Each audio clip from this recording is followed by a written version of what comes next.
Roman Reigns is back. Dirty Dom did the dirty on Rhea Ripley, and we have 4 new champions. I'm Luke Owen, and this is my review of WWE Summerslam 2024. Support WrestleTalk! Triple H opened the show to welcome us to SummerSlam and introduced Jelly Roll to play the theme for SummerSlam, for The Miz to appear in the crowd and welcome us to SummerSlam.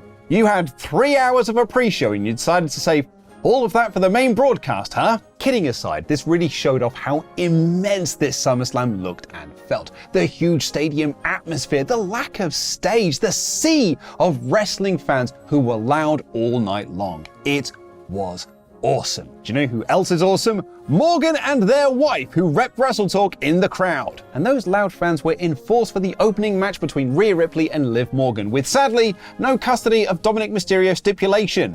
Cowards. Liv bailed a lot early doors, and the match became about Rhea dominating poor Morgan until she posted herself into the corner and seemingly re-injured her shoulder, only this time in a worked way. Like a total badass, Rhea popped it back into place by barging herself into the announce desk, but it continued to bother her. It meant that she couldn't fully lock in the prism lock, but was able to get out of an armbar by Morgan. Liv went out to get a chair, basically looking to get Rhea DQing herself, but Dom stopped her from doing something silly. In all the commotion, Liv hit the Oblivion for a fantastic near fall, but then in further commotion, Dom slid in a chair and Liv hit a second Oblivion to score the win and retain her title. A total mirror of the finish at King and Queen of the Ring. Only this time, there was no ambiguity, as Dom picked Liv up and gave her a big old smoochy kiss. So they were in it all along. I've not been hugely into this story, but appreciate I'm in the minority on that one, but I'm glad that it is at least getting to its next chapter. After basically 3 months of teasing, Liv and Dom are your new heel power couple in WWE. Damian Priest freaked out backstage wanting to know where Dom is, and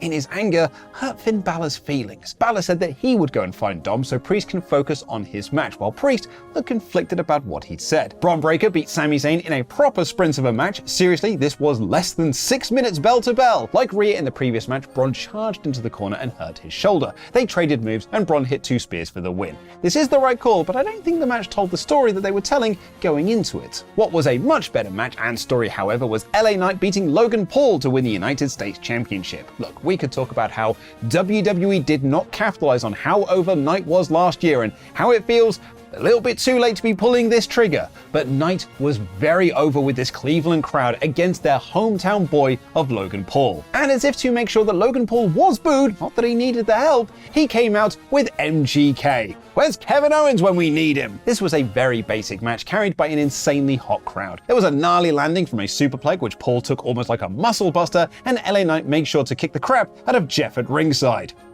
My name is Jeff.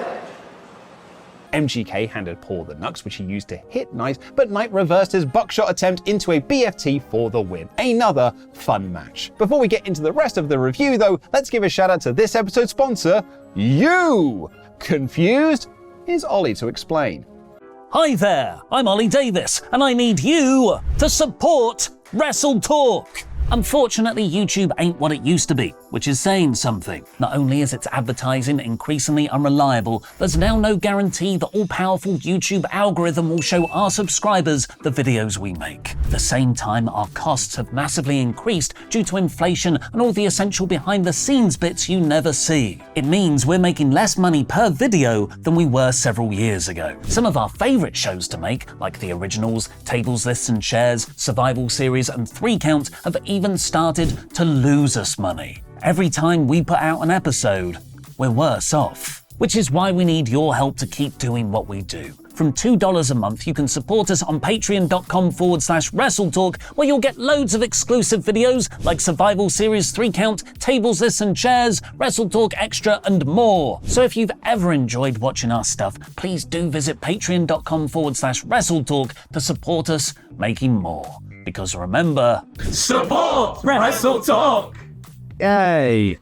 I was there live for Bayley vs Nia Jax at TakeOver London back in 2015 and thought it was probably the best match on the card. Ollie Davis has said that it was one of the best 24-hour periods of his life because he saw The Force Awakens the following day. And this SummerSlam bout had a lot of similar vibes to the London match, not The Force Awakens, and even had some good callbacks, including that guillotine spot, only this time Jax was more powerful and was able to get out of it. Jax also charged into the corner and hurt her shoulder. They should rename this show Shoulder Slam, am I right?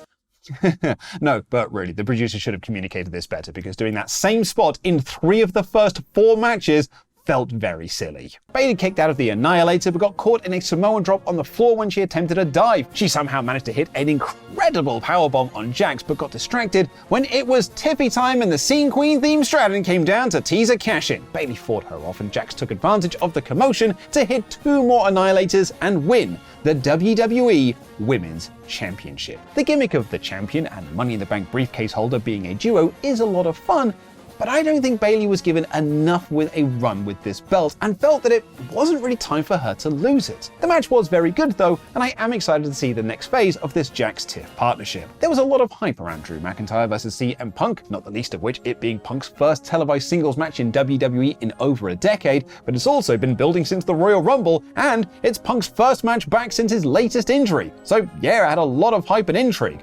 Arguably, it also had a lot of hurdles to overcome. And with Seth Rollins as the special guest ref, there was a lot of chatter about SummerSlam 1997, which might feature one of the greatest finishes in WWE history. Punk made this homage very clear when he wore black and pink to the ring, but it was a swerve as he ended up taking the Taker role. They even recreated the 1997 finish, only Seth didn't actually hit Punk, but it did lead to Rollins missing a visual pin on Drew. Punk made his comeback and locked in the Anaconda Vice, but distracted himself when he saw Drew was wearing the friendship bracelet that he stole from him on SmackDown. Seth, trying to remove this distraction from the match, put it on himself. So when Punk went for the GTS, he was distracted by Seth wearing it and felt that he was doing that just to screw with him. Seth and Drew collided, and Punk got another visual pin on Drew as Seth was late to make the count. Punk, now in his own way, accused Seth of screwing him more, and he hit him with the GTS and walked straight into a low blow by Drew and a Claymore for the reluctant 3 count by Rollins. The drama of the match was very intense, and it was proper edge-of-your-seat stuff at times. Punk being the one that was screwed is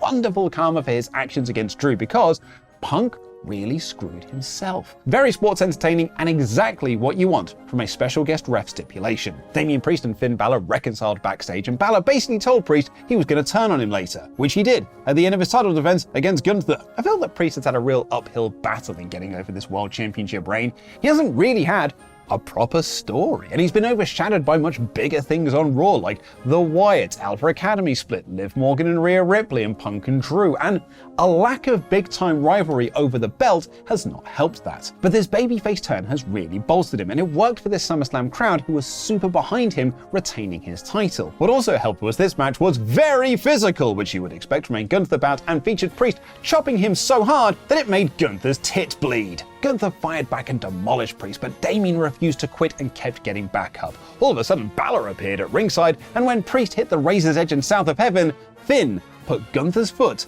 on the ropes. Confused, Priest watched the replay on the big screen and saw that his closest friend and brother had just stabbed him in the back. And that commotion distracted Priest, and Gunther got in a sleeper. Priest survived, but distracted himself again with Balor, and Gunther powerbombed him into the earth and choked him out with a second sleeper to become the new World Heavyweight Champion. Finally, a champion we can all be proud of. Now give him more belts! I'm joking, of course, but I am super happy to see Gunther as the top champ on Raw. I've been a fan of his for so many years now. I am still bitter that Ollie would not let me crown him as Wrestler of the Year in both 2018 and 2019, and seeing him hold aloft a world title on such a massive stage was awesome to see. And it means that the follow-up to all of this Judgment Day drama will be saved for Raw, as we'll see what this means for Balor, Dom, Liv, and, importantly, Carlito and his PS5.